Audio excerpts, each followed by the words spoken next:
such a lovely way. Lovely picture here. Okay. Um, let's go ahead and get started this morning. Thank you all so much for joining us on day 2 of this terrific conference. Just a bit of housekeeping before we get started. If you're logging on to the Wi-Fi, the password Courage in Action is all lowercase, even though it's printed in all caps. It is case sensitive, so just so you can all be well connected while we're having our discussion this morning. Okay, so thank you for joining us. My name is Saurabh Vishnubhakat. I'm a professor of law and director of the IP and Information Law program at Benjamin and Cardozo School of Law in New York. And I'm delighted to be hosting this terrific panel, which is going to proceed roughly in the order that we are seated. So to my left, I'm pleased to introduce Professor Eugene Volokh, who is the Thomas M. Seibel Senior Fellow at the Hoover Institution and the Gary T. Schwartz Distinguished Professor of Law at UCLA School of Law. To his left, perhaps metaphorically, but also perhaps literally, is Professor Christina Mulligan, who's Professor of Law at the Brooklyn Law School. To her left, Professor Greg Dickinson is an Assistant Professor of Law at the University of Nebraska Lincoln College of Law. And all the way to the left is Mr. Dhruva Krishna, who's a visiting jurist and an attorney, a visiting jurist at the UCLA School of Law and a practicing attorney in the space of financial regulation and technology. So our remarks will be somewhat wide-ranging. It is now noon on the East Coast, so we are here freshly armed with hot takes from the recently concluded oral argument in TikTok versus Garland, which was argued this morning at the Supreme Court. But of course, there's much more to this debate than TikTok alone. The regulation of algorithms is largely framed in terms of either misinformation and disinformation on the one hand, or the ability of concentrated sources of private and perhaps public power to shape the platforms and avenues for that public discourse and what effect that might have on a robust marketplace of ideas. So that broader remit is really what we're here to engage with. And so without much further ado, Professor Volokh. Thank you. Thank you very much for having me. This is a very interesting subject and always a conference that I'm pleased to be at. There's an epigraph to my presentation. It's from one of my favorite poems. I also used it in my torts class for reasons which will be apparent shortly, but I think it works well for a lot of things. So this is from a poem called Hymn of the Breaking Strain. It ends up being about human nature. I don't know how well it works, but it starts out by being about civil engineering, which is a rare subject for a poem, but a very important one. So let me just give you the first stanza. The careful textbooks measure, let all who build beware. The load, the shock, the pressure material can bear. So when the buckled girder lets down the grinding span, the blame of loss or murder is laid upon the man, not on the stuff, the man. So the torts application is pretty clear, right? It's one of the things that we actually learn, and I think surprises us at times in our first year of law school, but I think ultimately most of us come to agree with it. Like, it actually starts out, I think, not so much with civil engineering, but with things like shipping. Like, let's say some ship is destroyed in a storm. You might say it's nobody's fault. It's a storm.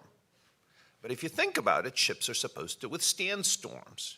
And the course of ships is supposed to be laid to avoid storms. The blame of loss or murder is laid upon the man, not on the storm, not on the stuff. Oh, the sail collapsed. Well, probably collapsed because it wasn't properly put up or properly maintained or what have you. So this is very much a principle, of course, of morality in Kipling's telling, but also, I think, of law. And my claim is that as a general matter, when we think about algorithms, we too need to look past the stuff, however flashy it is, and to the people who actually are responsible for them in some measure, in part because they create them. Now, already the careful reader might say, but wait a minute, one of the things we know about the hypermodern algorithms, the algorithms of kind of the AI, machine learning world, is the careful textbooks don't really measure, don't really explain, maybe don't even really know, not even the creators really fully know how the algorithm operates. That's one of the things that gives the algorithm its immense power, that, as well as creating new hazards. That is, that it doesn't have to be kind of that all the decisions about the algorithm are being made by humans.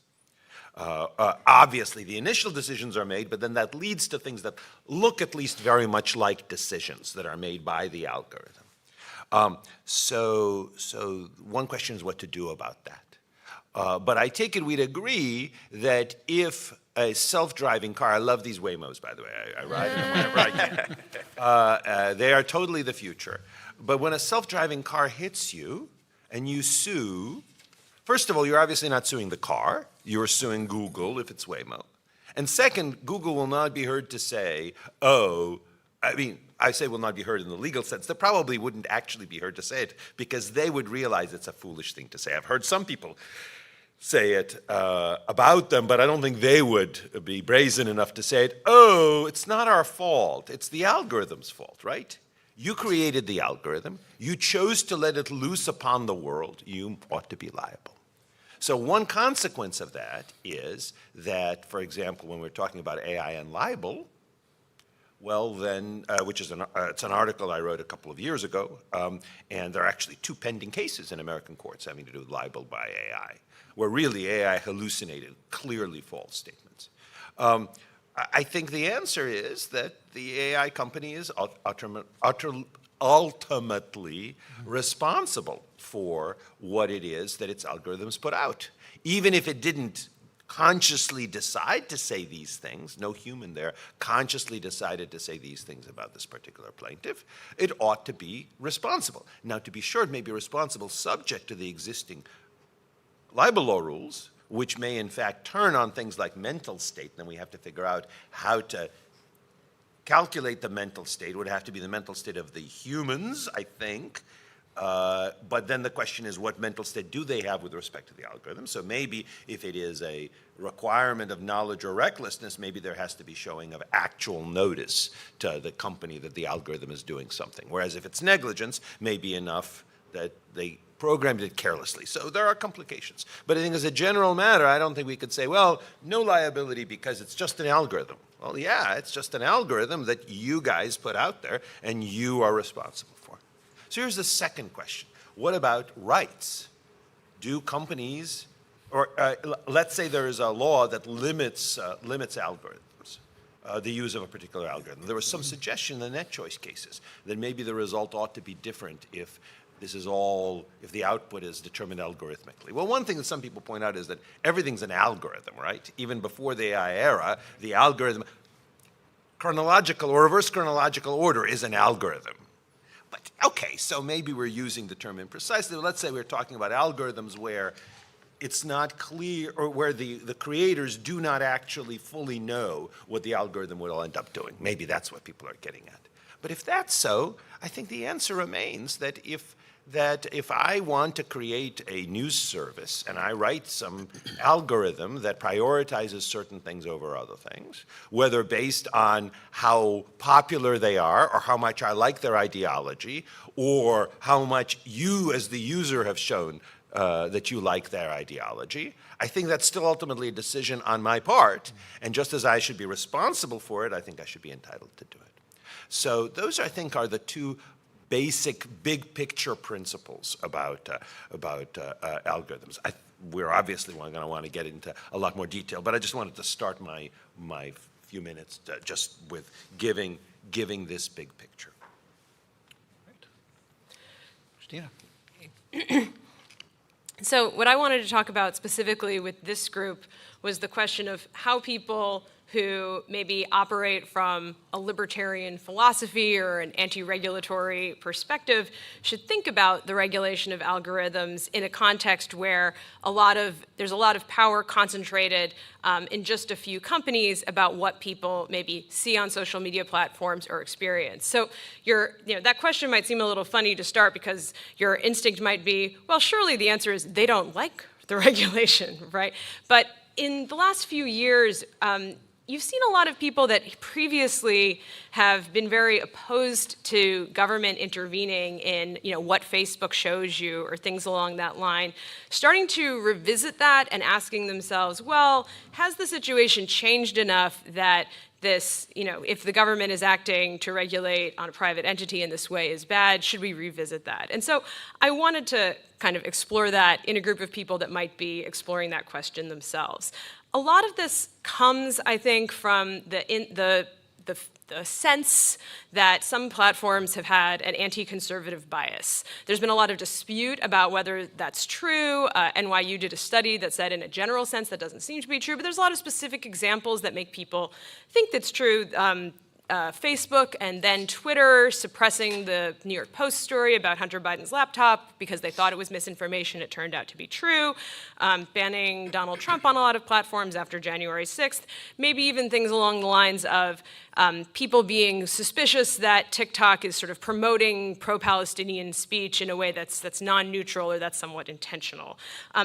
Rather than ask whether this is happening or whether there is bias, whether it's about viewpoint or about, in other contexts, sex and race, I want to just assume it is and then think about how we should think about it. So first I want to kind of break out different reasons that bias can happen.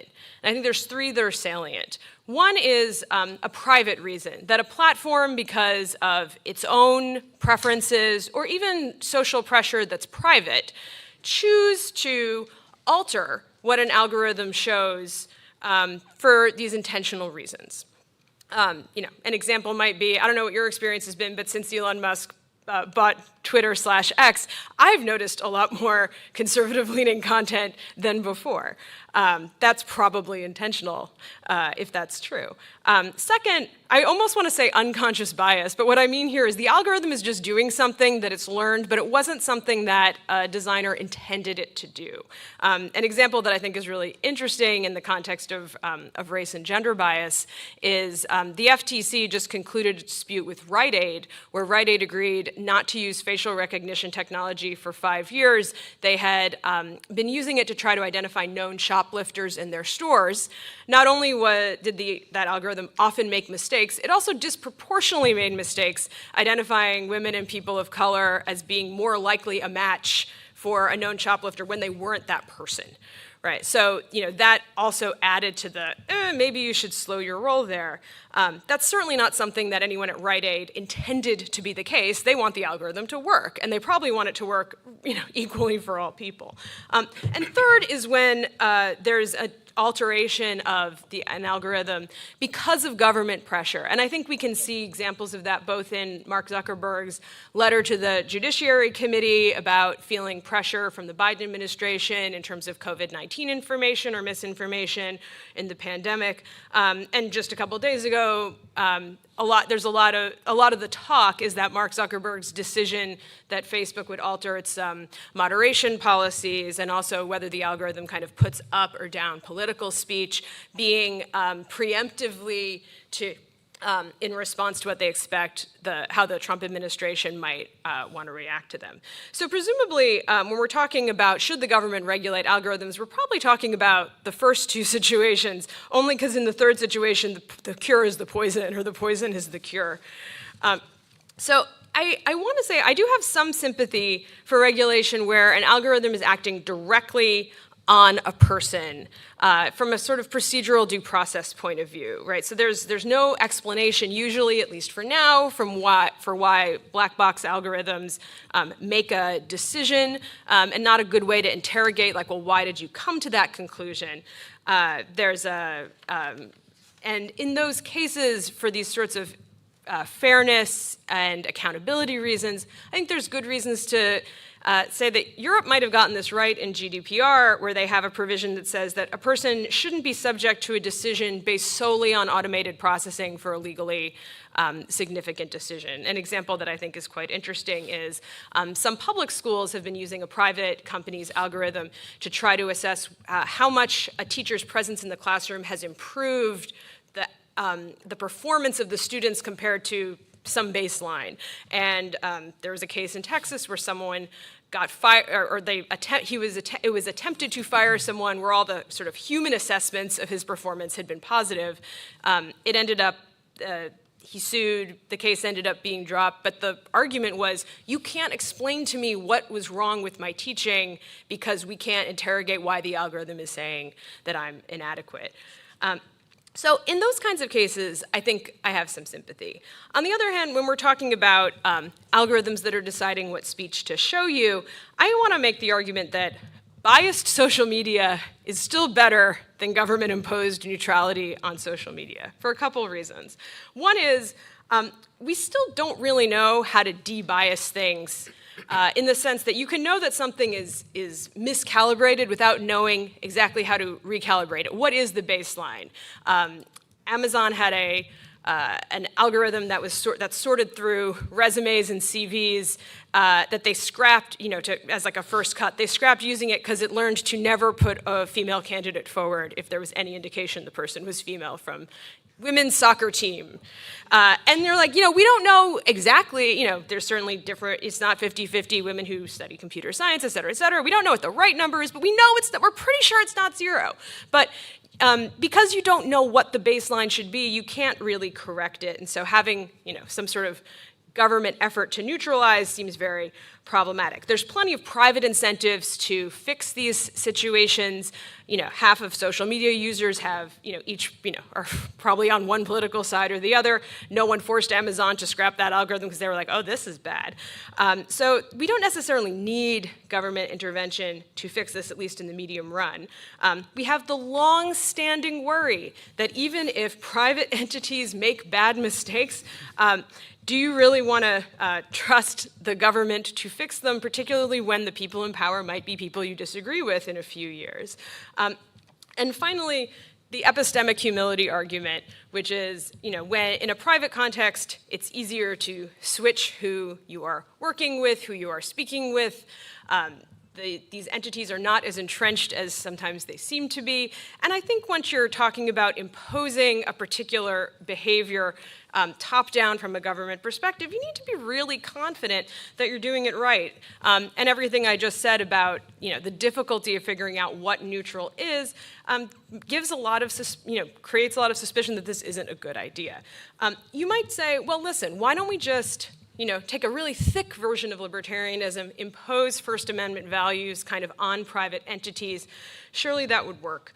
But I want to sort of share one anecdote that maybe illustrates why that may not be a great idea, at least in an internet context where you don't have robust social norms necessarily affecting how people speak. So the journalist Elle Reeve just published a book called Blackpilled that's talking about the history of the alt-right to QAnon. And one of the people she interviews and talks to a lot is the founder and former moderator of the website 8chan, which was designed to be, the total free speech. The only things we take down are things that are illegal in the United States.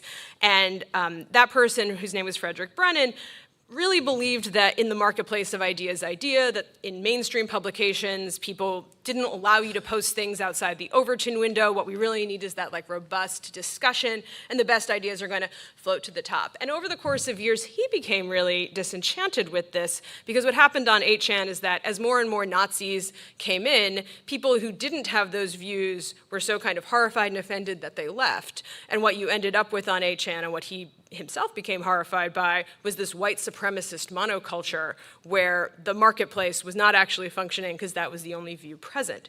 So my upshot is that curation and moderation is often necessary to facilitate the real exchange of ideas. Private entities will make bad calls, but the exit costs are relatively low to go somewhere else.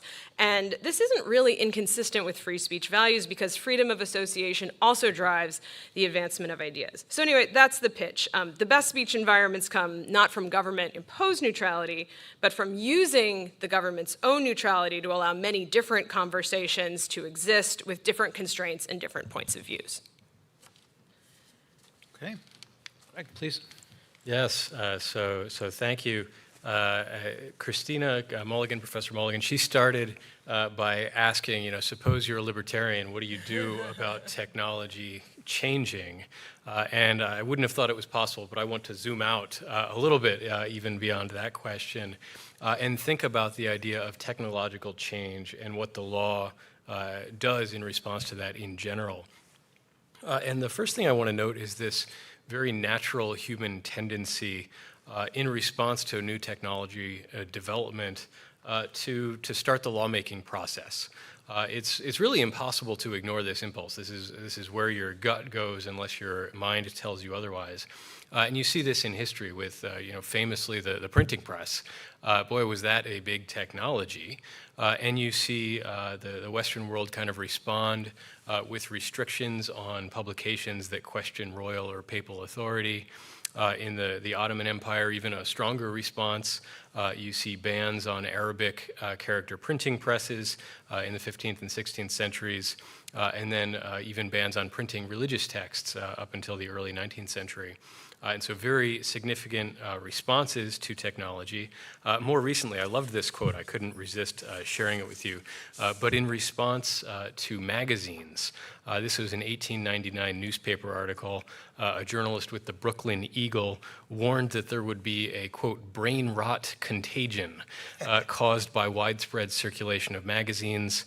Millions of American boys and girls, he said, will think like birds and be unable to learn or to concentrate their minds on anything. And the last example, elevators. You think of how scary an elevator was. They can be, in fact, dangerous. But the very quick response was pretty significant regulation about the speed limit of elevators. Elevators were initially limited to 8 miles per hour. That was deemed so fast that any faster would be dangerous, requiring attendance and things like that. I don't say this to act as if new technology doesn't require rethinking of the law. I think it does. But very typically, there's not a need for substantive change in the law. And in saying this and describing what I mean, I want to pick up on some of what Professor Volokh had to say about LLMs and defamation law. One response, a common response, is, well, we need new laws about this. We've got LLMs now, but I took him to be saying, and he can clarify that, well, we don't need new laws necessarily, but we do need to figure out how LLMs fit into the law of defamation. And so I want to make that distinction between figuring out how technology fits into the law versus making new laws. Other very good examples of this, think about conversion or fraudulent misrepresentation. I was just teaching that this morning in my unfair competition class. These don't require changes in the law. I've been writing about this with online fraud. What's wrong about fraud is that you've usurped someone else's independent agency, their ability to decide whether or not they want to enter into a property exchange with you. And they could do that at the end of a sword. They could point a sword at you and say, I want your stuff. Or they could point a 3D printed gun at you and say, give me your stuff, or I'll shoot you with this ghost gun. The analysis is the same, regardless. I take that to be what Professor Volokh was at least implying with his analysis. And the danger is when you have the elevator situation or you have the magazine and bird brain situation, that the new technology becomes an occasion to unthinkingly open up for debate what have been well-settled principles. And by that, I don't mean very settled. I mean appropriately settled principles. And they might get reopened really without consideration.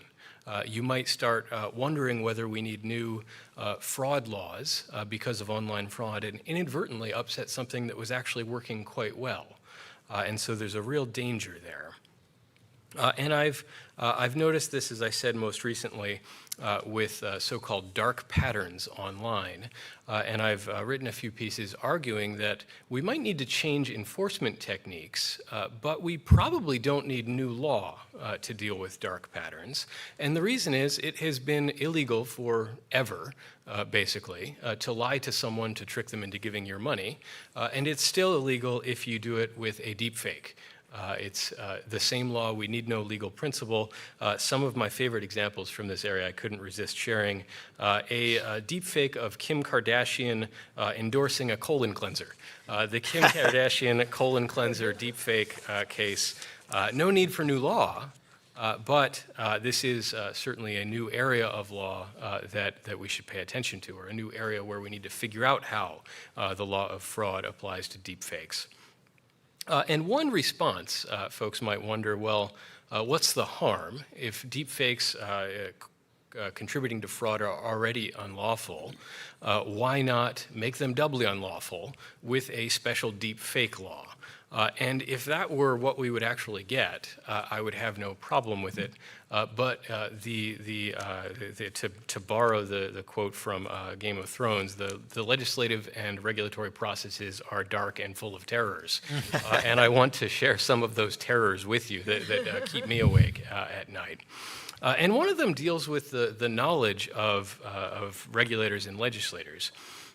Just think about how little we know. And so this has been in the paper recently. Is moderate drinking good for you, bad for you, or nothing, or neither? We think about the evidence we have of this. We have, you could read as old a book as you can find, and there is anecdotal discussion of overconsumption of alcohol not being good for you, and the suggestion that moderate consumption might be good for you. So we have anecdotal evidence essentially as old as human history. We have very good data from the last century looking, at least good econometric data. We don't have double-blind, placebo-controlled trials and all that kind of stuff, but we have very good econometric data, and we still don't know whether moderate drinking is good for us or bad for us. And this is a question as old as human history that has been interesting to humans forever. And yet, now, we're thinking, well, do we need deepfake laws to restrict and require registration of companies before they apply technology that can make deepfakes? Well, over the next 1,000 years, is that going to be a good thing or bad thing for humanity? We think we're going to know that when we don't even know, in retrospect, with 20/20 hindsight, whether over the last century alcohol has been good or bad for us. And so caution, I guess, is where I'm going with that over the knowledge problem.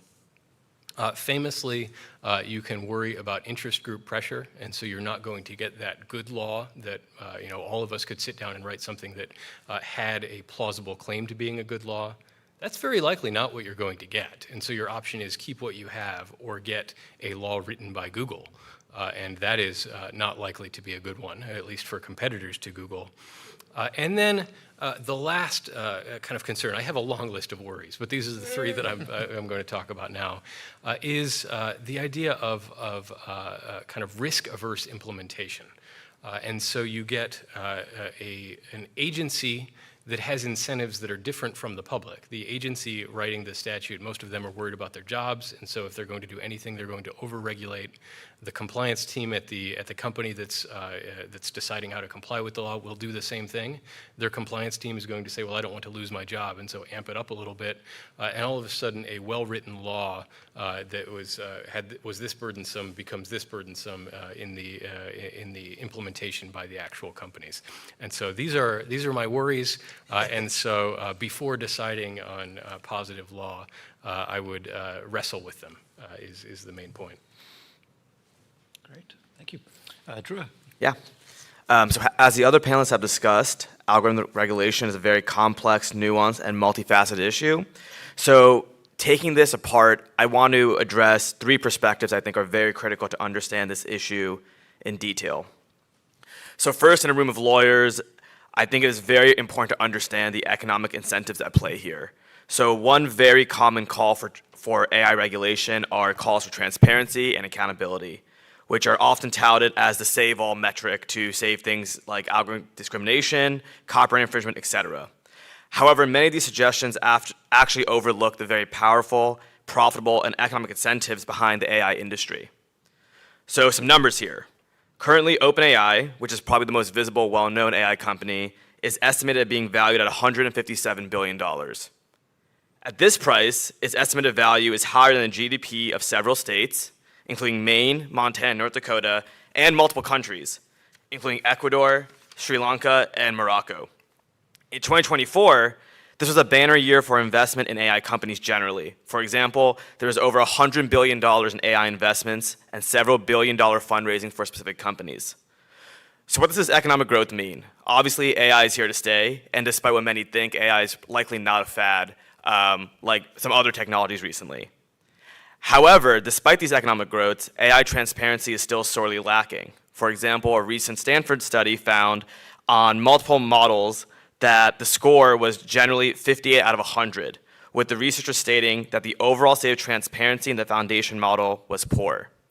So what does this mean? Does that mean that there's a systematic issue across all AI models? I don't believe so. Instead, I argue, and I believe, that for these companies, lack of transparency is not a bug, but it is a feature. For many of these AI companies, a large amount of their valuation and their economic value is the fact that their companies are black box. They want to have proprietary technology, databases, and algorithms.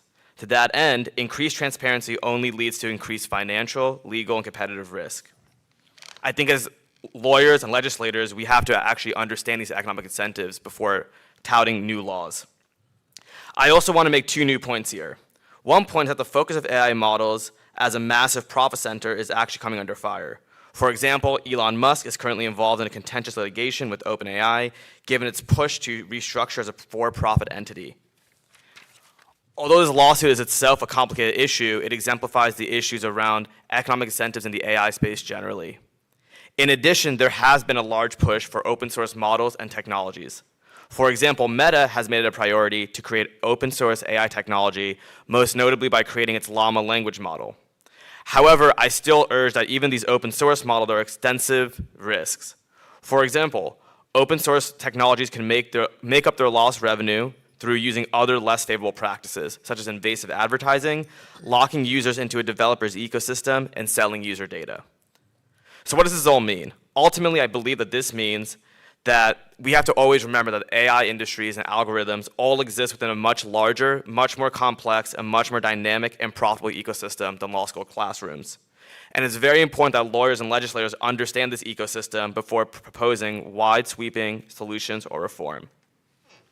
As a second perspective, I believe there are valuable lessons to learn from calls to address algorithmic regulation in other spaces, including the IP space. For example, there are now 38 ongoing copyright lawsuits related to AI that have been filed in the United States.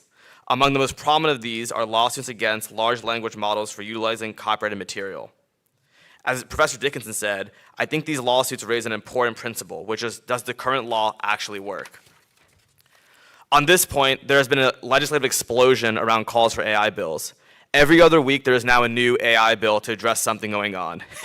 AI in elections, AI in deepfakes, AI in copyright protections, AI in colon cleansers. It seems like there's no end to just endless AI bills. In the IP space specifically, the bills have reached new levels. Many of these bills, as Professor Dickinson talked about, deepfake laws, et cetera, actually usurp ongoing principles in these bodies of law. For example, a proposed No Fakes Act essentially creates a federal right of publicity that would seemingly capture any realistic representation of an individual, make this a licensable right and a postmortem right. Each aspect of this is a highly disputed element within right of publicity scholarship. And in other examples, like California's recent SB 942, all AI systems are expected to watermark any AI-generated content. It is good to be skeptical around an increase in legislation. Our existing systems of law can handle these issues, and to the extent they can't, it is important we take a very steady hand. I would urge those interested in the algorithmic regulation space to take a very similar approach. Finally, I believe it's important that we understand the challenges that come with the term algorithmic regulation. I think this is especially concerning when it comes to issues around bias and discrimination. For example, especially with discrimination, I think in some situations this can be very clear-cut.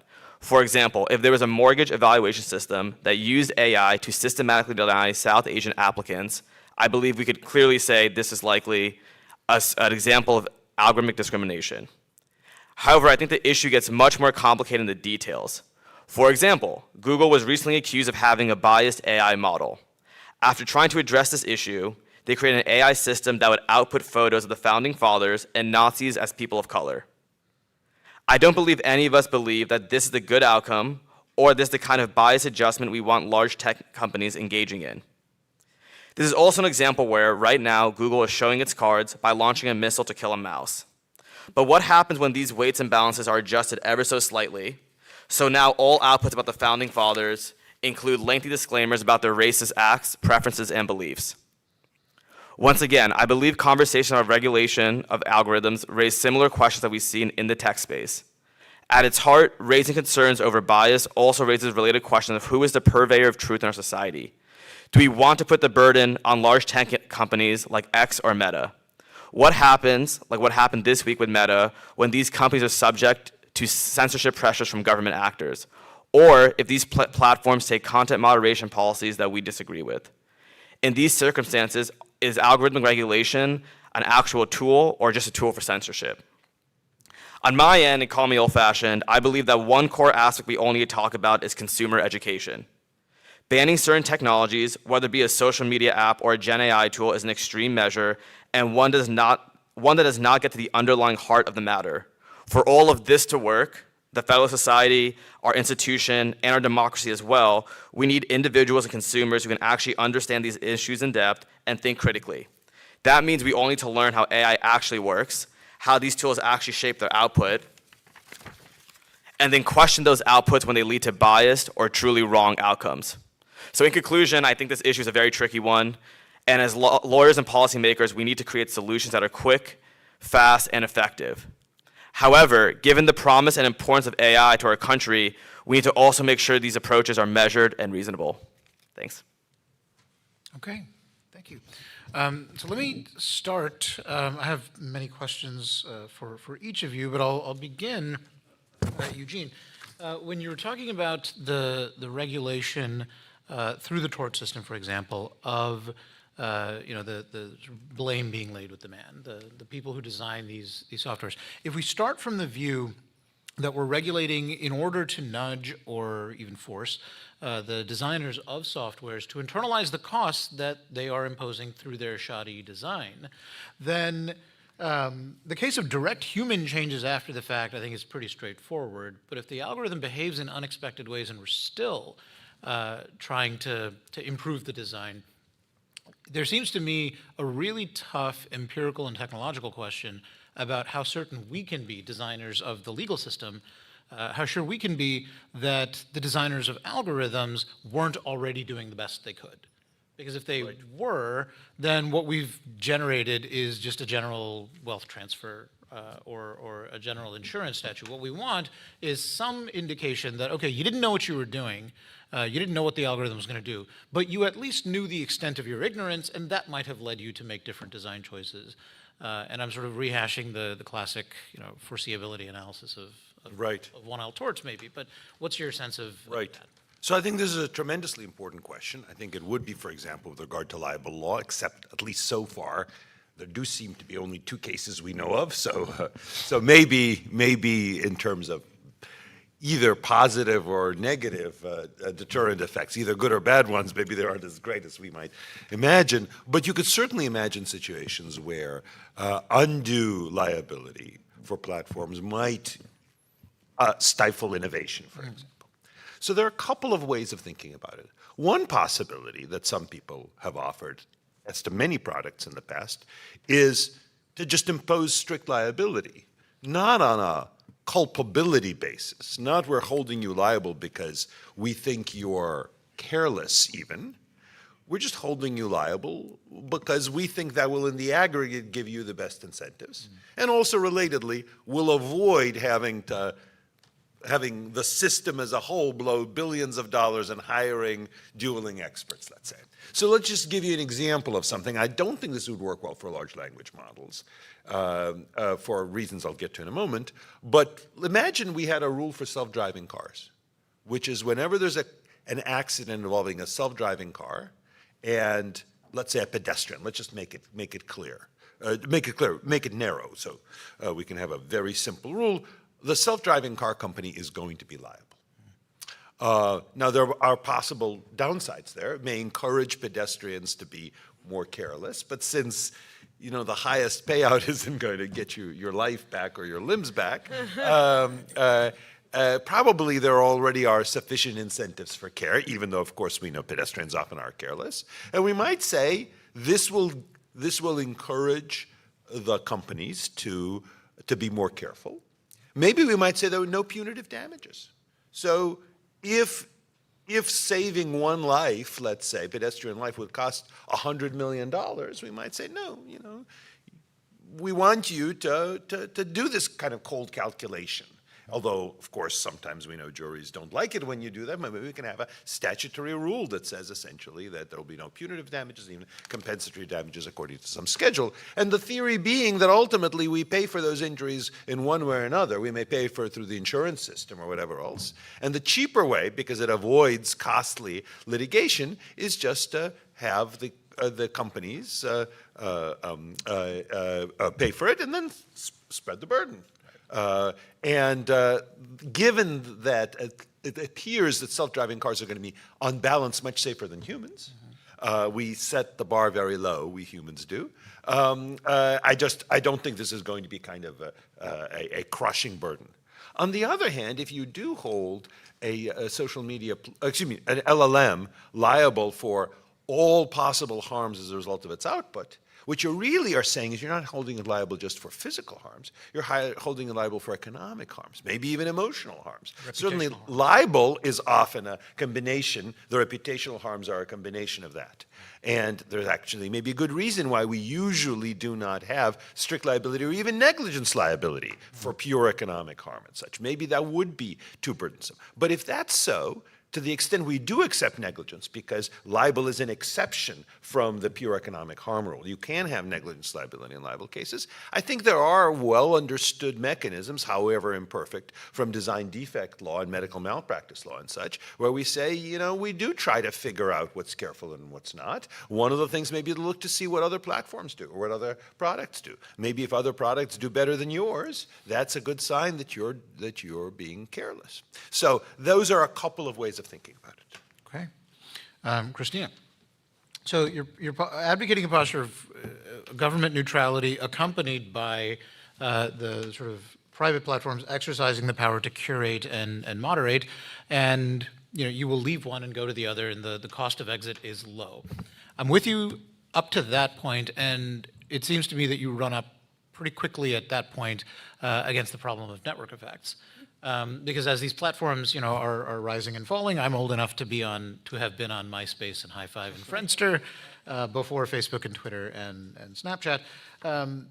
Once these platforms are rising and falling, there's got to be some question: are they going to converge? Is there some equilibrium at which either the companies that remain will strengthen their user bases and expand, or merge? And sort of God forbid we bring the antitrust system into this. What do we do with the problem of network effects leading to greater concentrations of power that may be entrenched in a way that existing platforms today are not yet entrenched? Yeah, and that's the worry in the sense that maybe we're almost there, is I think what motivates a lot of people to right now be like, are we there? Should we do something?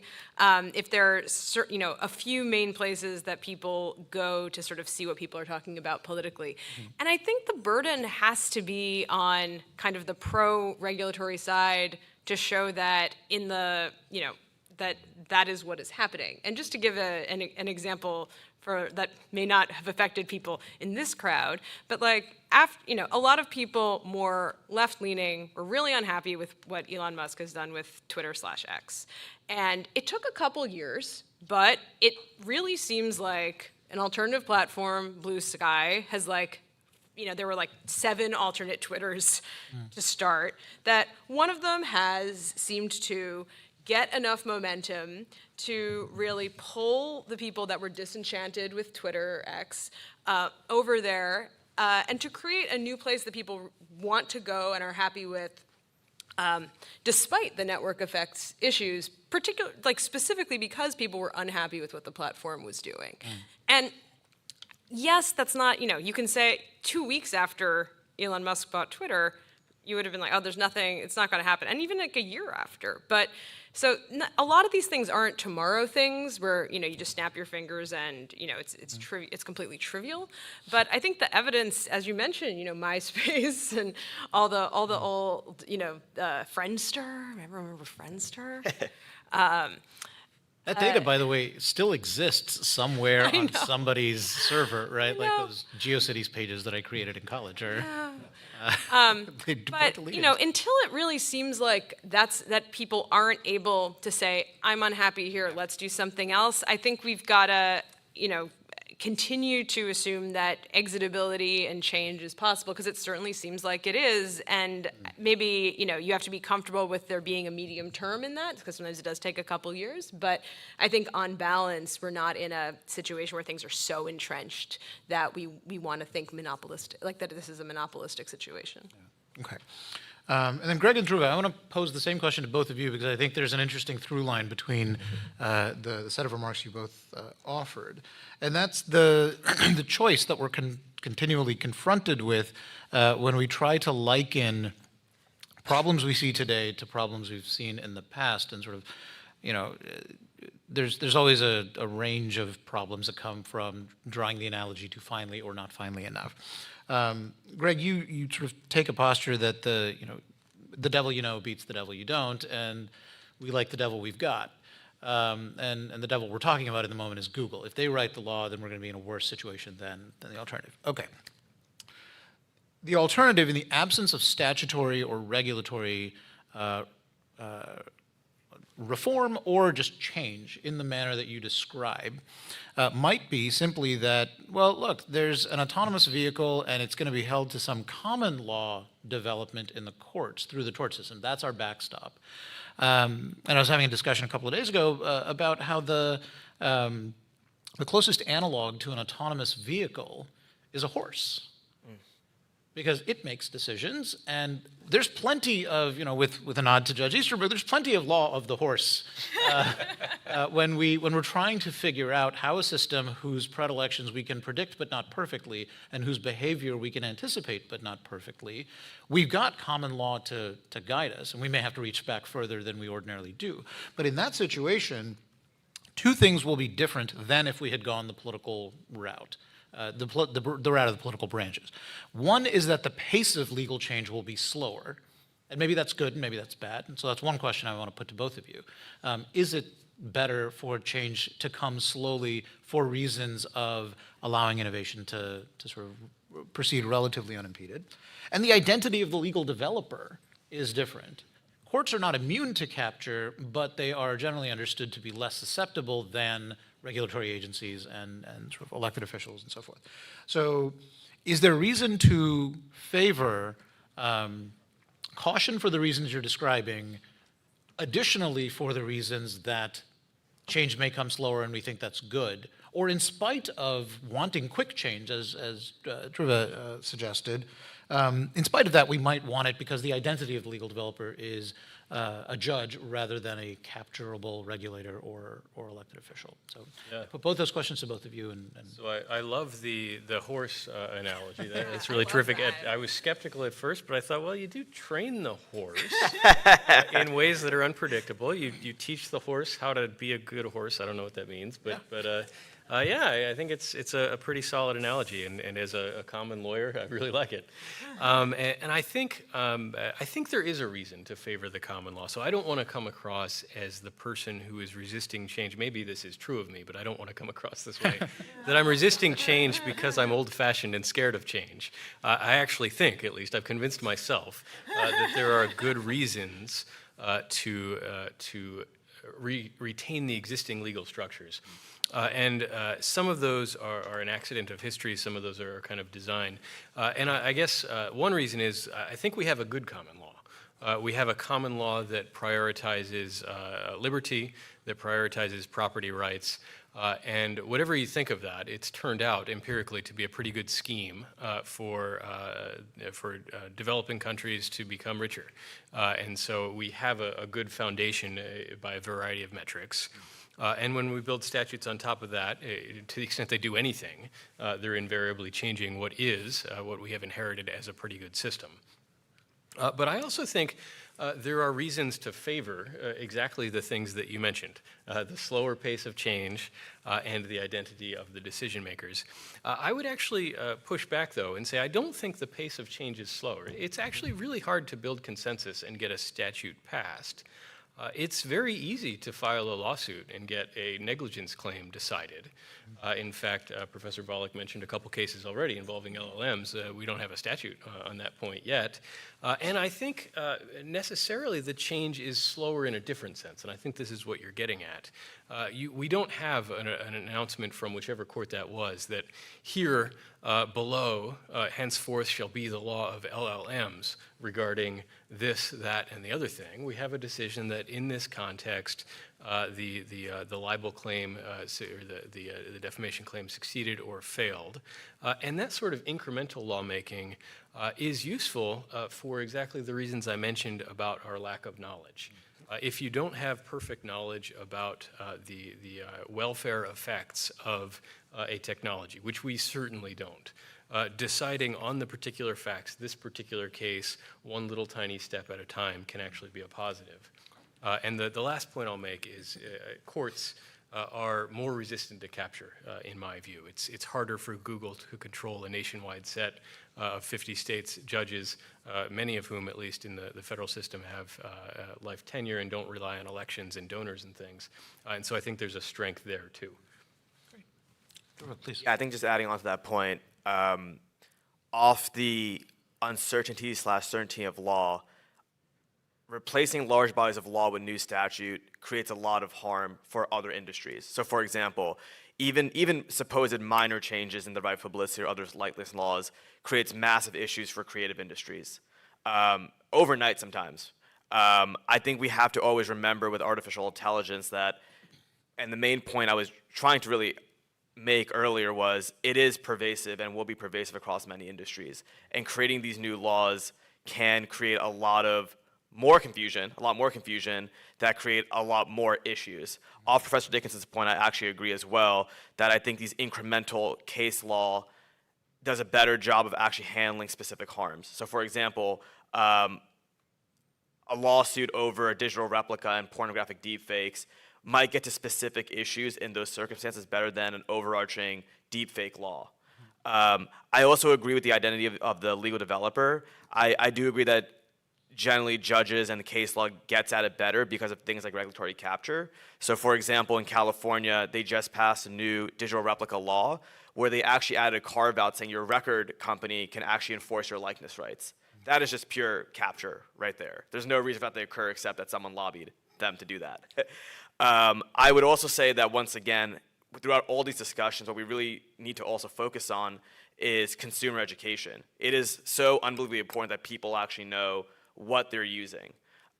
It is very easy for us to continuously displace responsibility to legislators and lawyers, many of whom don't know what AI is, to be completely frank with you, and don't know how large language models even work. I don't really trust anyone in Congress to tell me how OpenAI works. I'm not sure if OpenAI knows how OpenAI works at this point. So I just really think it's important, especially as a younger legal scholar, that people actually really understand the models, how they work, and think critically about them. So when we're having these very large conversations about how does fair use work with AI, what we really need to talk about is what is actually occurring with the ingested copyrighted material in all these different circumstances, and then think intelligently about each of them. So generally to your points, I do agree, yes. I think slow change is better, and I do think having the law developer being not a central body, but almost like a Hayekian point of view, right? Dispersed knowledge, that does work better than the current proposals being put forth. If I could just chime in a bit. I just want to express some doubt about education. I know we're in the education business. But let's just say that education has limits. And one way of thinking about it is how the common law, which I do think is a useful tool for thinking about it precisely for the reasons that you gave, that it's an attempt to reconcile liberty and property rights and safety. It's evolved over time through people who've thought, among other things, thought about human beings as they actually operate. And one thing we see is that the law does often turn on reactions of a reasonable person. So sometimes it dismisses the possibility that some unreasonable person may misinterpret some statement. If I say, well, here is a statement about me that's libelous, and the court may say, no, on its face, it doesn't seem defamatory. In fact, it seems accurate. Well, what if somebody will misunderstand it in some other way? In fact, I've got evidence that a few people have done that. I think the court's answer is, we can't take into account every foolish misinterpretation out there. Comes up often in parody cases, by the way, that the court says, this is a parody. Somebody says, well, I have evidence that a couple of people have thought it's not a parody. They thought it was real about me. Well, too bad for them, too bad for you, though, too, right? Because you as the plaintiff can't recover for real damage to your reputation. And again, you might say, well, people should be more careful in understanding parody. On the other hand, let's say that somebody says about me, rumor has it that Volokh was caught with his hands in the petty cash. That's why he really left UCLA. And I can sue over that. But somebody might say, well, but it's unreasonable for people to believe rumor. Instead of having liability for passing along rumors, we should just educate people so that they are better at not trusting rumors. One possible answer is, returning to what you were saying about alcohol and how it's been a long-standing problem. We've been worried about people believing rumors for probably as long as there's been human language, and the problem doesn't seem to be going away. But more broadly, the law says that I don't have to wait until the world is educated not to believe the rumors, and in the meantime have no recovery, right? I am entitled to recover, even though it's in part because people are being kind of not as careful, not as critical thinkers, consumers, as they would be. Another thing that the law, both statutory and common law, I think, of trademark does, is it recognizes that in certain contexts, while a really educated consumer would say, oh, I do see this restaurant has things that look like this, and they're in kind of a goldenish color, and it calls itself McDonald's, M-A-C. But being a really educated consumer, I realize the very fact that it says M-A-C means that it's not the real thing. But no, the law recognizes that we're not going to be constantly critical, thinking about every single sign that we drive by and making spot decisions of where we're going to buy a burger. So I just want to signal a note of caution about saying, well, the solution is not regulation or perhaps liability, but more educated consumers. We could wait a very long time until consumers become more educated. And even if they become more educated about this technology, they may not about other things. Partly because some consumers are not very smart, but partly because they are very smart and they know they have got better things to spend their time on than educating themselves about every new technology. So some of the time the law has to take into account human fallibility, reasonable human's fallibility, but nonetheless not try to estimate things based on a perfectly educated person. Okay, well, so we're already in the back and forth, and of course, we want you all to be part of that discussion as well. So please use the microphones, and we welcome your questions and reactions from the panel. Hot takes, if you've got them. Too many. Floor is open. Eugene, please. Yeah, I was interested in that last exchange, and I wonder what our other two panelists have to say about the educational point. I mean, so what my mind went to, which isn't directly responsive, but if we're just riffing, was sometimes we also say, humans are not going to educate themselves well, and we're just too worried about the government mucking it up. Because what I was initially thinking of in terms of education was, in terms of online misinformation before, I think it was the 2016 election. The most shared news story on Facebook was that Pope Francis had endorsed Donald Trump, which was not true. But, on the margins, do these, people like, oh, wow, well, and it does seem like people, like it wasn't just being shared because people were like, oh, that's funny, right? Yes, yes. Many people do believe stories like that because it is, takes work to interrogate, like, well, where does that come from? Let me go. Do other news stories say that? Da da da da da. And we tend to respond to that by saying, there's never going to be a point where people are, all being critical and like finding multiple sources and cross-referencing, but we say, we're more concerned that if the government starts trying to get in there and saying what's true and what's not, that's just going to lead in ugly directions. Maybe not in that specific case, but if you kind of open the door, lots of bad choices will come through. So that's just sort of a third perspective, which is neither of the two that you put up, but that sometimes we're like, we're not going to do anything, even though people are going to be unreasonable. So one thing I would note about that is, I'm not sure what Professors Mulligan and Volokh think of this, but it may be that feature of the law in saying we're going to look at the reasonable hearer rather than the actual hearers. There is real harm there, and I think Professor Volokh noted this. It's not as if you're not harmed because someone foolishly thought that you were stealing cash. You're still harmed. They still think it, even if they are foolish for doing so. And so you have real harm. And so that makes me think it's not a substantive bit of remedy law there that's doing it, but kind of rather a procedural shortcut. We're saying we don't want to think about the effect on individual hearers, and so maybe we shouldn't read too much into it if it is merely a procedural shortcut rather than something that we think goes to the heart of the law itself. Yeah, Eugene raised the question of something like an AI libeling someone. And I'm not sure why this is a new problem. That is to say, we've always had the issue in the law of humans taking actions which have uncertain effects. So if I'm target shooting with my .22, one is at least told that a .22 bullet can go a mile, which is maybe an exaggeration. But you can certainly imagine a case where I'm target shooting and I've got one chance in 100,000 that the bullet will hit some random person. Why is that any different from saying I write an AI, it is answering people's questions. I know there's one chance in 100,000 that it will hallucinate and say that Eugene Volokh has been convicted of murder.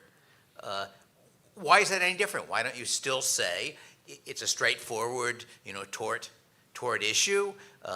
You maybe have strict liability if you believe that the people who are injured aren't doing much that would affect their injury. Maybe you don't have a strict liability, you have some other rule. We've got a standard list of possible rules we can have. Make both of them liable if you like, that have a fine rather than a tort damage. What is new about the AI version of this problem? Well, I did write about 60 pages, more or less saying there isn't, right? We should be applying pretty standard legal rules. So I agree with you. Let's just say not everybody does. Some people, for example, took the view that because large language models are known to hallucinate, that therefore the reasonable viewer should recognize, the analogy was give magic 8-ball, or a Ouija board, that recognize that they're untrustworthy and therefore shouldn't trust them, and therefore we're going to take the view that the readers don't actually trust them.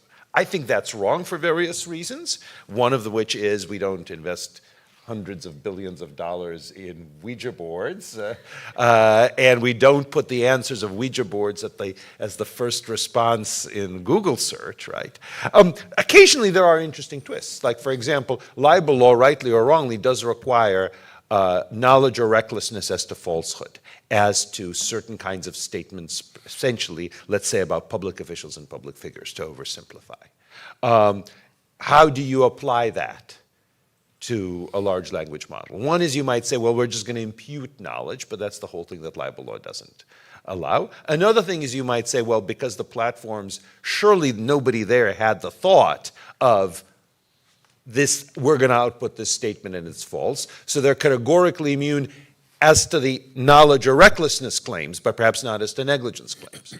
A third possibility might be you might say, well, we ask whether somebody has alerted the company to this, and once they've alerted to it, then the company is potentially liable, which I think is probably the right answer. But that's really a question of application of existing law to the fact. So on balance, I agree with you. I'll just say not everybody does. Let me fight the hypo for just a moment. It seems to me that if what we've got is the designer of a large language model, the person who suffers a reputational or other injury as the result of, a sort of tendentious prompt or something like this, then it's not really target shooting as such. It's the gun manufacturer that's in the position of the large language model designer, shooter that's in the position of the prompter, and the person who gets shot who's in the position of the person who sort of suffers the reputational injury. So how would we apply gun manufacturer liability to large language models? So gun manufacturers have special immunity under the Protection of Lawful Commerce and Arms Act. So there's just a statute. And part of the reason that gun manufacturers are generally immune for criminal misuse of their guns is the assumption that there's virtually nothing the gun manufacturer can do to stop such misuse without at the same time sort of sharply interfering with lawful use. I do think if gun manufacturers had really smart guns that could actually figure out, like, do AI analysis of what's downrange and such, if that were the case, then I think there might be reason to say, well, if you already know a lot about what's being shot, then maybe you should be liable in some measure. So one thing is the issue of knowledge. The other thing that I just want to stress, just because this comes up sometimes, it's not a question of just the tendentious prompts. It's true that if I post something that says, make up something false about Christina, let's say. Not that I ever would. If it does do that, then it can't be liable for that. Among other things, we don't want it to be liable for fiction. It's actually a useful application for it to write fiction. Among other things, because then I am not going to be deceived about this, and therefore Christina's reputation won't suffer because I'm the one who said, give me something false. Maybe if I then redistribute it to other people, they'll be deceived, but that I do think is on me. On the other hand, if I say, tell me something about Christina Mulligan, who's a law professor, and they say, well, here are all the things. She's actually in prison because she's convicted of levying war against the United States. This is, in fact, the fact pattern of one particular case, though not Christina, but somebody else. Then in that case, it's not a tendentious prompt. I'm actually trying to figure out something. It's saying something that's false. Unlike the gun manufacturer, presumably, it's in a position to do something about it, precisely because it's creating those things. It's not just providing a standalone physical tool that people use. It actually is composing that output. Maybe while it's composing the output, it has some sort of mechanisms to minimize the risk of harm. If I can add a little bit on the Well, challenge since of you're knowledge, part of I've the been fact pattern now. defamed. No, but I do think one place where the use of algorithms to do things does put pressure on the law is whenever there's a mens rea thing, and it's not just in speech issues. So one, well discussed in AI land is, so much of discrimination law is about intent. Can an algorithm ever intend anything? Like what does that mean? And even in really anodyne cases, there's a rule for sending, you can't send a DMCA takedown notice if you knowingly materially represent that it's infringing or not, but a lot of content owners sort of have algorithms sort of like search for things and send the takedown notice automatically. And so again, the question comes up again, which is like, can the algorithm ever materially misrepresent that it owns a copyright? Like, what is that? Like, how does it know? Is it an honest mistake, or does it know that it's a mistake? So this comes up all over the law. And so when you send algorithms to do what people previously would do, it just puts pressure on how to understand those elements of law. Right, mental state, absolutely. Great, please. Yeah, so I wanted to press on some of the points about liability for physical injuries. So you're talking about autonomous vehicles, and maybe it makes sense to have strict liability. I think there's a strong case for having strict liability for human drivers when they hit pedestrians, but we don't, right? And so you might be worried that creates a distortion that, if AVs are on average safer, right, but you're going to slow the deployment, diffusion of that technology because you're holding them to a higher standard that you're holding human drivers to. By contrast, you were saying maybe we want to make it clear that there's no punitive damages, but if you're worried, as a lot of people are, that, future, agentic AI systems present, existential or civilizational scale risks that we couldn't use compensatory damages to deter because we can't hold you liable for, a $5 trillion injury, right, or more extreme scenarios where the legal system is no longer functioning. And so maybe you need punitive damage to get at those kinds of risks when we get some kind of small-scale injury that's maybe indicative that you took an uninsurable risk. Maybe punitive damages are an important tool for something like that. I'm not sure what use punitive damages would be once Skynet takes over. I don't think Skynet would say, we're not going to take over. Punitive damages in the sort of warning shot case. Maybe so. Maybe so. I should say these are all interesting issues, and I'm sorry being a little glib with the exact example, but I just think these are plausible questions to ask, more or less on a case-by-case basis. So I think here's one thing that might happen. Imagine that there's so much fear about self-driving cars, and there doesn't seem to be. So far it looks, in part because it's been kind of controlled experiments that seem to have been pretty successful. I think people are pretty open to them. But imagine there's so much fear that there's a risk of just a prohibition on that, right? You can't have a self-driving car under existing law, as I understand traffic law. I think traffic law says you got to have a driver at the wheel. So there's so much fear of that the technology is just being held back. Then at that point, it seems to me makes a good deal of sense to have as a legislative compromise. So look, we're going to impose strict liability. We may limit punitive damages because this is one area where we think punishment is not good, and we don't want to put companies in a position that they may be financially ruined for making decisions that would cause some risks to pedestrians, because we want them to have some risk to pedestrians. We don't want them all driving at 10 miles an hour because that diminishes the risk to pedestrians, right? We want them to balance things, and we don't then want the jury to get upset at them, as apparently was the case in the Ford Pinto situation, for making cost-benefit balancing analysis. So at that point, you come up with this compromise. Why? Not because in principle that is necessarily that different from the human driver/pedestrian scenario. It's just because that seems to be what the needs of kind of promoting this progress at acceptable level of risk call for in a particular situation. And in a sense, by the way, the Protection of Lawful Commerce in Arms Act, I think, is an interesting example. On one hand, I like common law. On the other hand, as a general matter, as a general system, on the other hand, around 2000, there was some evidence that some courts in our 50-state system were imposing basically unprecedented liability on gun manufacturers, which would never have been imposed on car manufacturers or alcohol manufacturers, let's say, and such. So as a result, there was this possibly imperfect, but on balance, probably pretty good, restraint on that kind of liability. So I'm just saying this is something that really calls for case-by-case decision-making, not just in court, but also in the legislative process, as well as sometimes maybe even in the common law-making process, because I think there are particular reasons to have one or another such standard that may not apply in other situations. Can I throw in a fun thing for fun? Fun thing for fun. Fun thing for fun. So in medieval times, sometimes if an object or an animal hurt you, you could sue them, and the remedy in some cases would be that you could destroy it, because it's very unclear, there's a lot of metaphysical things going on there.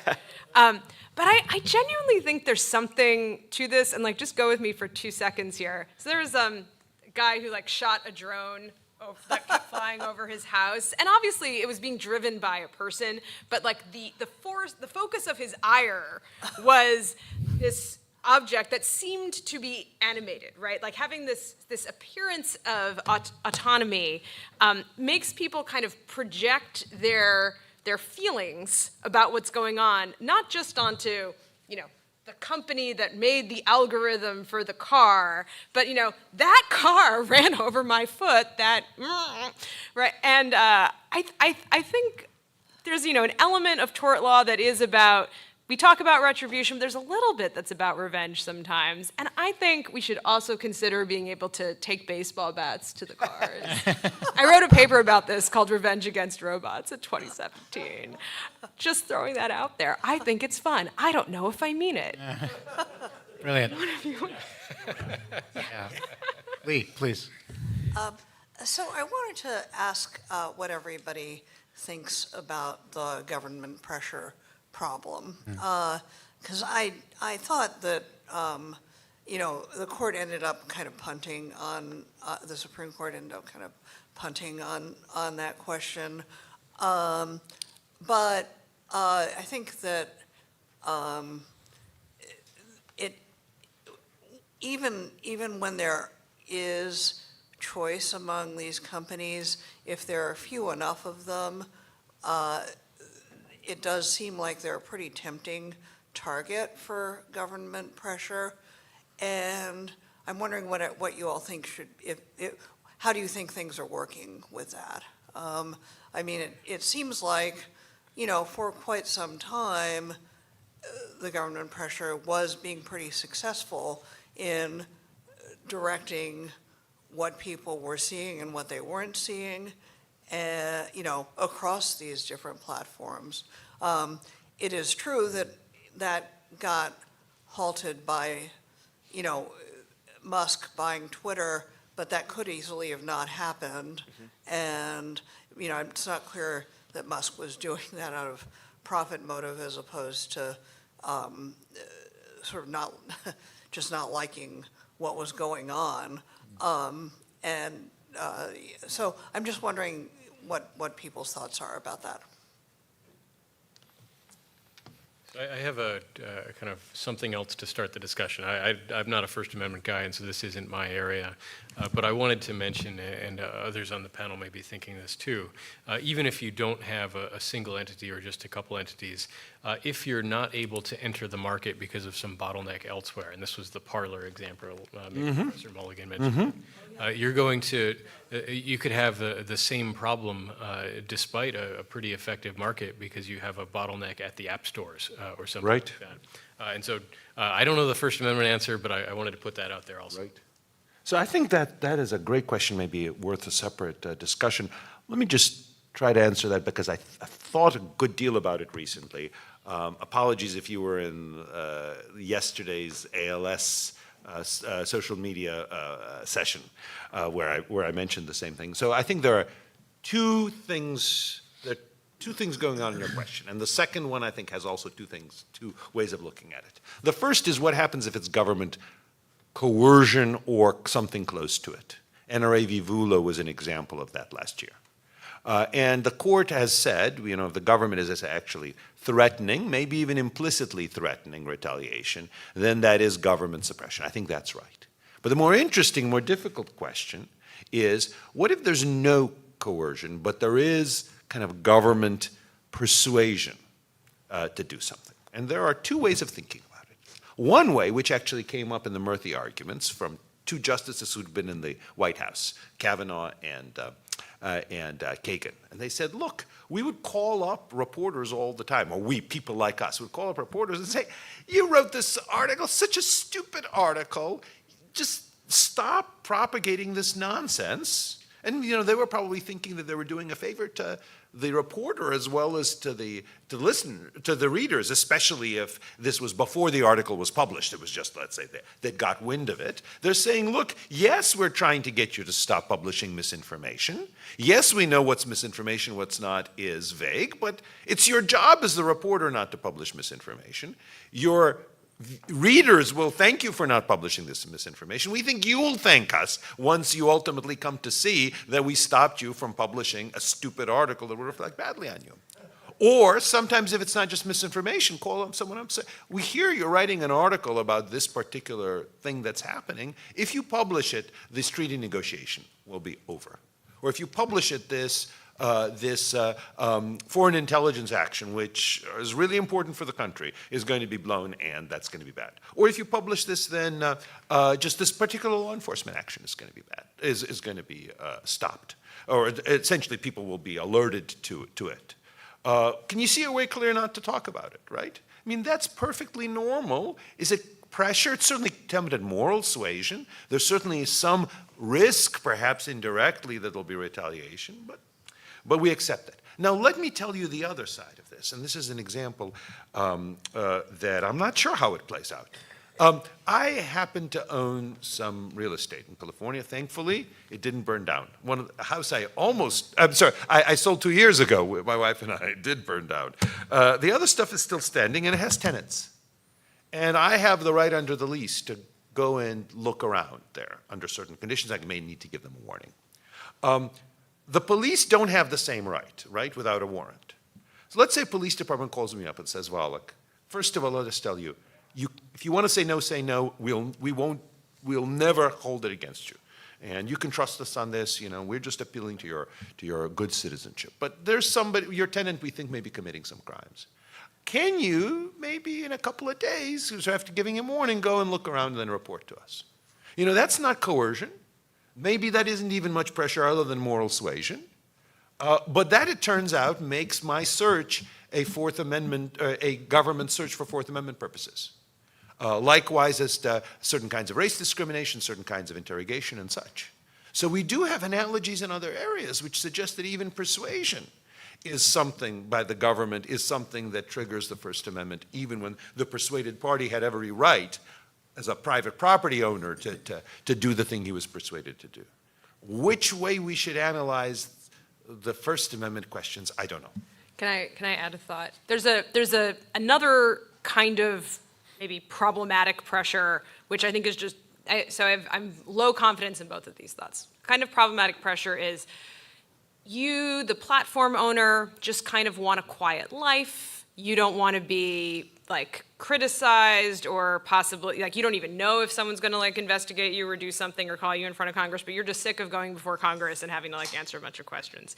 And the thing that I see why that's a problem, and the thing that, having thought about it for 5 seconds, it's so hard to figure out how you could intervene in that case to prevent it without really distorting the way people just speak and communicate, right, and people's motivations. The one thought I have is kind of riffs off your Fourth Amendment claim, Eugene, because the Stored Communications Act covers situations where you'd have third parties that may or may not have, there may or may not be a Fourth Amendment issue, third parties that sort of hold the communications of others in an internet context. And not only does it say to force them to give over certain information, you need to make certain showings, which can be like a warrant or lesser things in the cases where you don't have Fourth Amendment protection. It also says that the private companies cannot volunteer to turn over the covered things covered, the kind of communications covered by the statute, unless those other showings are made. And I don't know what the equivalent of that would be in this context, but that kind of move is something plausible to address the issue. Other thoughts on this? I guess I would add, I don't think this needs to absolutely be thought of as only a First Amendment question. There's also a policy question, potentially. You could imagine a statute that says that here are the situations in which the government can reach out to speakers or editors, and other situations it can't. Or maybe here are the situations where it can do so confidentially, and as to other things, it has to say it publicly. So if the government wants to sort of say what an outrageous thing it is that Facebook is allowing X, Y, and Z, if the government officials want to do that, that's one of the reasons we elect them, is to express their views.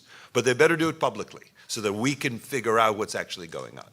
And for privately, it's only limited in situations where there's some risk of something exposing certain secrets or whatever else. So it may be that the right solution is some sort of legislation. I don't know. Should we talk about TikTok? There's no other. Well, but the argument, you said that the argument was over. It wasn't, It's, right? no, it was still going. It was still going. I only Started when I heard the got first here. hour and a half. Who can say? Yes, what do you want to tell us about I TikTok? don't know. I felt like. My prediction, and I'm very bad at these predictions, I have a very bad track record, but nonetheless, I'm mostly taking the no predictions pledge. But in this instance, my view is, first, you're going to have a hard time finding five justices who will say, I disagree with Doug Ginsburg and Naomi Rao and Sri Srinivasa. The fact that you have a Reagan judge, a Trump judge, and an Obama judge, all three of them reach the same result, makes it just hard to see how five justices would disagree with them. And from what I heard of the oral argument, again, only dealing with the one side, with the challengers, maybe Gorsuch had some sympathy for their position. I didn't hear it from pretty much any other justice. But that's just prediction. Yeah. My worry is not so much about TikTok, but that depending on what's written, Of course. is Of course. how much it allows for pretextual claims by the government that this could be in the future a national security risk, and therefore, because there didn't seem to be a lot of barriers in the way people were talking about it that would prevent the issue from like extending beyond the specifically designated foreign adversaries in the statute, et cetera, et cetera. I was also really surprised that they, in the discussion about whether the the legislature had a permissible purpose, the idea. It almost, it did feel like everyone was flipping between, well, what's the reason why this statute is coming to play? And it felt a little bit more rational basis-y than I was comfortable with in terms of like searching for, is the reason good? Is this rationale okay? Compared to the kind of more exacting discussion you would expect in a strict scrutiny way. I'll say my third hot take is I was interested that a couple justices did talk about the levels of scrutiny, because I've been kind of waiting for the levels of scrutiny to go after seeing like all the recent Second Amendment cases and some others that are skipping my mind, just like not, and net choice, they don't talk about it either, right? This seeming moving away from it in decisions without explicitly saying they are. So who knows if it comes up in the decision. Please, Drew. If I could pose a question. So I have a lot of friends who are on TikTok. I'm in Los Angeles. Like, everyone makes their money off TikTok. So there's a very strong economic incentive just actually powering this app. Let's just suppose the app actually does get banned, right? What is the response to the reality that everyone's going to be using basically third-party black market versus TikTok that are probably even more dangerous and less supervised, et cetera? And is the approach to just continuously go after these and try to find, scorched earth it, or, sorry. I'm sorry, you say everyone. My sense is that, I think any of us could go and use a VPN to access something from a remote site and so on and so forth. But the way these platforms work is by making it super duper easy for people to access it. You make it a little bit more difficult, and instead of 170 million users in America, how real that number is, I don't know, but let's say that, I think you may have 17 million or maybe 1.7 million. And I think the government's perspective would be, okay, we can handle that. We don't need perfection here. If our worry is about harvesting of Americans' private data, that's a lesser worry if the Chinese can only get a few Americans' private data. If the worry is about Chinese influence over American public opinion, it's a much lesser worry if it's just kind of a boutique-y thing that a few kind of hardcore tech-savvy people do, right? So, or am I wrong? And is it the case that indeed, when it's shut down, like there will be new apps, they're not available in the app stores, but people download it, and you will indeed have anywhere close to the current market share? I like two thoughts. I think it's almost both. I think there probably will be some alternative. I hope it is much safer and US made, honestly, or one of the other platforms. Right. One of the other platforms does actually innovate, and they've tried, obviously, with Schwartz and all these different things on every platform. I do think, given TikTok's I mean, I don't have it because it's actually extremely addicting and it just eats your life away. But I do think there are much more people than we think who we think are tech savvy. But a lot of people I know have VPNs who are not tech savvy. You can just get one and download it. It's What fraction of the 170 million do you think have VPN? I think that's a hard question for me to answer, but I do think that Speculate. I have quite a few friends, like I said, who have VPNs. I don't think it's actually a huge hurdle. If they are addicted to a social media app, that they're like, I spend, say, 10 hours a day on this, or even more, in some weird cut and paste way, that if they're like, all I need to do is go on NordVPN or something and pay $5 a month, and suddenly I get this addiction back, even if it's not 170 million, let's just say it's even 50 million, I think the question still raised, what's the threshold there? And I get your point, if it's say 1 million or 2 million, but I do worry about what is the bottom of that number? And are we going to continuously just keep going down that rabbit hole? Also, you know, at this point, it's the attack is much more on national security side, but Facebook and Meta also rot your brain pretty badly.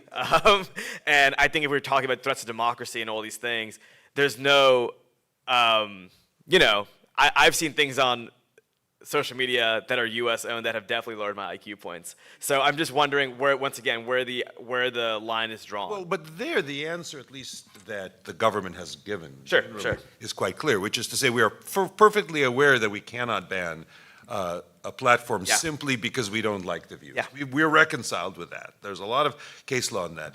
But it's different when it's something that is indirectly controlled by one of our most serious foreign adversaries. Yeah. And so probably what will happen is some of the 170 million will use VPNs. A lot will switch to some other platform. Some other platforms will arise to take advantage of this opportunity. We're good with that. Yeah. I don't think this is necessarily going to play a role in the court's decision-making, but I certainly agree with Christina's sort of implicit nose count argument that there's not much sympathy at the outset, right, based on what the questioning so far has shown.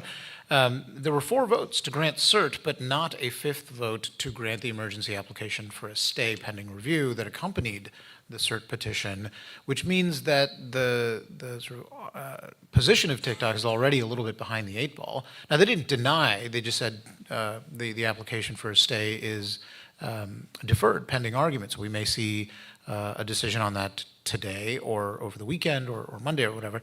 My sense is that if the likelihood of success prong of the stay requirement ends up being, okay, well, the request for a stay is denied, or the request for a stay is just not ruled upon, and the 19th arrives, the 19th of this month, then it kind of doesn't matter what the eventual decision says, at least as regards TikTok. But the political consequences that flow from that, and this is really the thrust of Dhruva's question, is what happens if TikTok goes the way of the dodo, on the app stores, is so much of the concern that seemed to be animating President-elect Trump's favor for TikTok is that, well, Meta is really the company to whose benefit it will redound if TikTok is taken out of the marketplace. And at the time, Meta was not particularly in political favor, and now they've come a long way, baby. There's the change in Meta's political position is, I think, relatively closely connected to what kind of political solution might be brokered in TikTok's favor, even if TikTok loses in the Supreme Court. And the real question is it going to come to that? And we might know as soon as the emergency application is either granted or denied what the likelihood of that political calculation changing ends up being. So that's, I don't know how hot a take that is. It seemed pretty bland, but. Hey, let me ask you this, and I'm not at all confident about this, but what do you think are the chances that the court will essentially summarily affirm the decision below?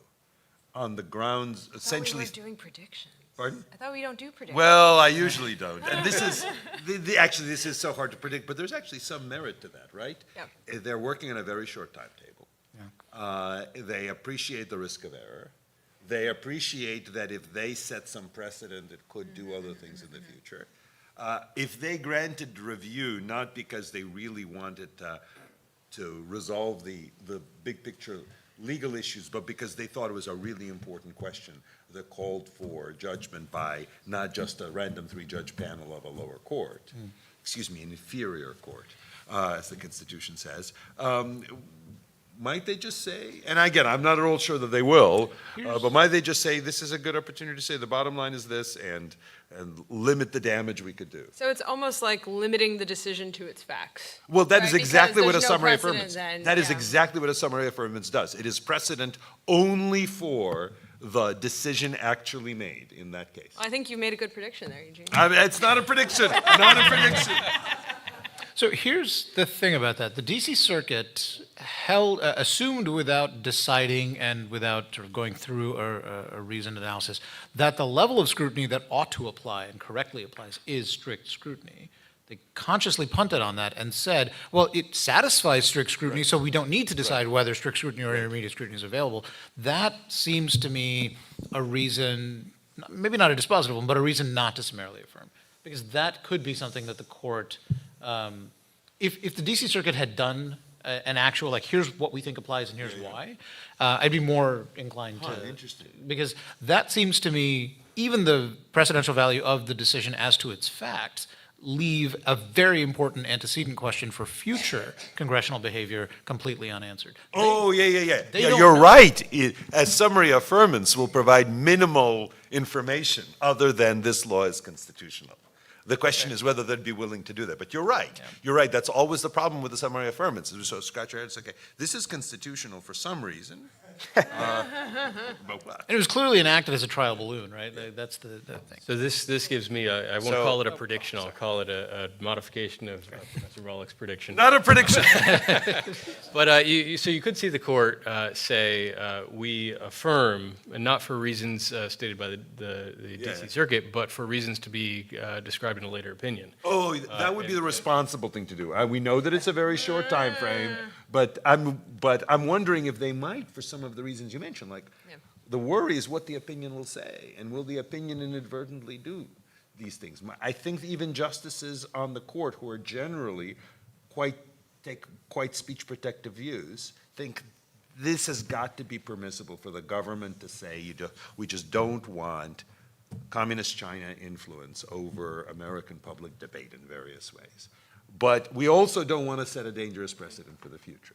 So, but you're right, that sort of as a matter of jurisprudence, yeah, of course, if it's a short time fuse, they should still give us guidance for the future, even if they hand down the decision in the next week. Josh, please. So I spent 3 hours listening to the argument this morning. Did anyone else?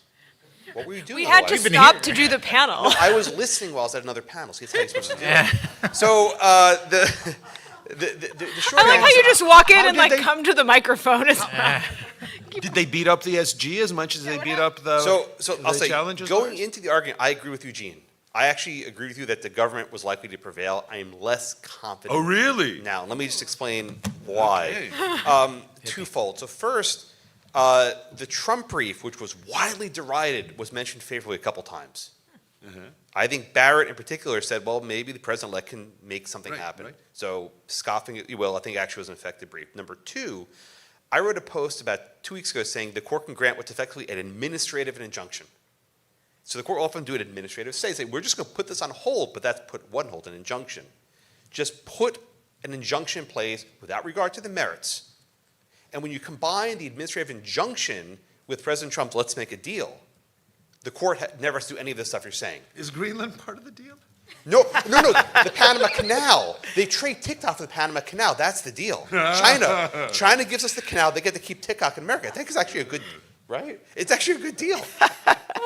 Anyway, I wrote to my blog post, Eugene, actually. You'll see it when you're off the stage. But the point is, Alito asked SG Prelogger point blank, can we just grant, he called it administrative say, he's wrong. It's administrative injunction. And she's like, well, you shouldn't do that. But he's like, can we? And she's like, you're the Supreme Court. And then I think Barrett also hinted that might be an option. So I think what we see in the next couple of days is a short order from the court saying, we enter an administrative injunction of the law until further order of this court. which could mean until Trump, we get the Panama Canal back, or, God, or until they divest, or they write an opinion, whatever. I think there are 4 clear votes to affirm the D.C. Circuit. 4, easy. Roberts, Thomas, Alito, and Kavanaugh. There's no doubt. Justice Gorsuch has libertarian hat on today. He was very skeptical of the government. Like, well, there are all these factual disputes. When Gorsuch's talking about factual disputes, you know where he's going. Sotomayor was trying really hard to broker a compromise. She was really trying hard, but just nothing was working. Barrett, I think, similar to your point, she didn't quite know what the right level of scrutiny was. She was really struggling. She rejected the argument that there's no scrutiny at all. She said there has to be some, and because she says Thomas there's no free speech issue at play here. He said that pretty clearly, but Barrett was really struggling, and I don't think she knows, to be honest. I think she's still sort of working her way through it. And then Kagan was kind of just tagging along and trying to figure some other compromise. Jackson was a bit all over the place. So I think the court is fragmented in ways I didn't anticipate, so they don't have the power to do anything in the next 8 days. I just don't think they're there, which is why the administrative stay is like, okay, let's see what happens. And seriously, if they divest, Trump makes a deal, this case just drops off the docket and vanishes, and there's no precedent for the age is set. Right, and even if they're sympathetic with the Trump brief but don't want to be seen as that, they don't have to explain why, or they can even say, in light of the complexity of the issues involved and the need for this court to render a reasoned decision, we're doing it on our own. Now, Vladeck and Lederman said I'm insane, I'm wrong. They said that under the old Writs Act, the court lacks jurisdiction to do that. I think they're wrong. I think the court has jurisdiction to do what it it decides it has jurisdiction to do. In aid of their jurisdiction, they need more time. I think that's in aid of their jurisdiction under the old Writs Act. So I think they can do it, and I think we get that order maybe even in the next couple of days. So anyway, we'll see. Sorry, I'm not a panelist, but. But you listen to the argument. That's why it's the sixth man, as they will. All right, we'll sit I down. appreciate it. Is that time? So we have a few minutes if somebody wants to. So I have a question about, I think, something that came up with regard to like the parlor issue and the like. So here's one thing that I've been thinking about that's related to social media, but it's an even thornier question in some respects. Let's assume that people stop Googling and start ChatGPTing to answer their questions, which in fact they're already doing, and in fact Google is already providing these results automatically. There's no reason to doubt that they would do the same for political questions. They want to know, like, what would this proposal do? Which is the better policy? Even which candidate should I vote for? That's why search, get 10 results and have to look at them when you can get an answer. Now, maybe a well-educated consumer would not do that, but many people will do that just because they don't want to spend a lot of time. We know that people are rationally, even rational people are rationally ignorant about politics. So the result will be that basically, if indeed, say, ChatGPT and Google Gemini and maybe one other company have the overwhelming majority of the market share as they do now, the consequence will be that they will have extraordinary political power, right? Political power that they could be pressured by foreign and domestic governments to use, or political power they may just use themselves. They'll become the kingmakers. There may be some pushback on this in various ways, people blowing the whistle and such, but in part because it's not terribly transparent, often very hard to prove. In any event, that's a pretty serious problem. One possibility is the solution is worse than the problem. Among other things, even if you can mandate viewpoint neutrality for social media platforms as to at least what they host, you can't mandate, imagine a content-neutral AI algorithm, right? That would be awful. Even a viewpoint-neutral one wouldn't be good, right? Because if I want an answer to, like, how old is the Earth, I want generally a geological answer, not a theological answer, at least by default, and presumably it would want to kind of give me mainstream answers. Or if I want, what are the best arguments against abortion? I don't want a viewpoint-neutral answer. I want the viewpoints that are actually most sensible, most plausible. Okay, so one possible answer is competition. So now let's turn to the copyright question. I think there are perfectly plausible copyright arguments against what the AI companies did. Perfectly plausible arguments that they are infringing. And the consequence of those arguments will obviously not be, okay, we shut down all LLMs. It's just a matter of money, right? Let's imagine there's a judgment against Google. Google says, okay, fine, we'll make a deal. $10 billion, $50 billion split in some ways between authors' organizations. And maybe we like that deal because we're going to get a license, and our future competitors we'll pay $50 billion. The future competitors won't have $50 billion. Or even, so one possibility might be, maybe we don't want copyright protection there, even if as a matter of abstract copyright theory it makes sense. Or another possibility is maybe we want some sort of limit, like a requirement that the license be kind of a royalty rather than a flat fee. But let's say it's a royalty even. Let's say the equivalent of ASCAP and BMI say, okay, fine, we'll have a royalty arrangement. But you have to get a license from us. Then somebody says, well, all these entities lean to the left or lean to the right or whatever else, all these platforms. We're going to come up with a new one, new Parler AI. And the National Book Guild or whatever it is that administers licenses say, well, no. You know, we are private actors. We are entitled to block you from using all of these models because we just don't want to be associated with the evil ideas you spread. Pretty much what happened to Parler. So even if we think that the solution is competition, which I think may very well be the case, one question is to what extent do existing rules, including legitimate property rights rules, potentially interfere with that competition?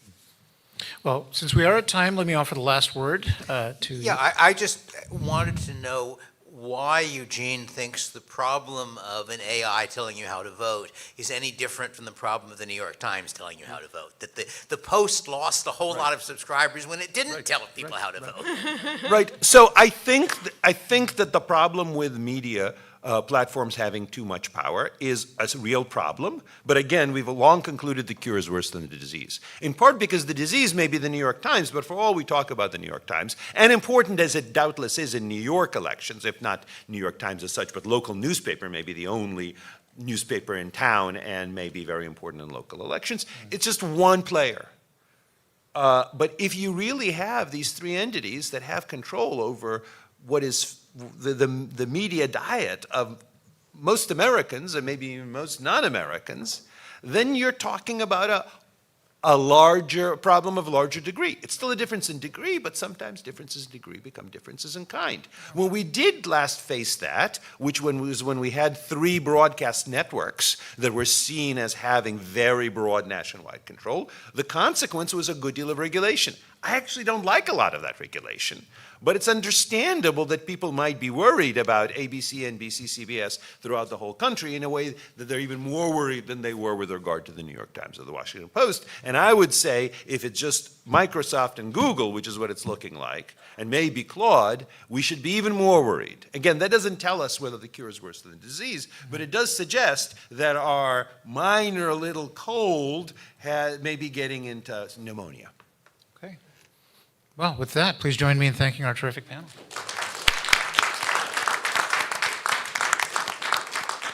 Thank you very much.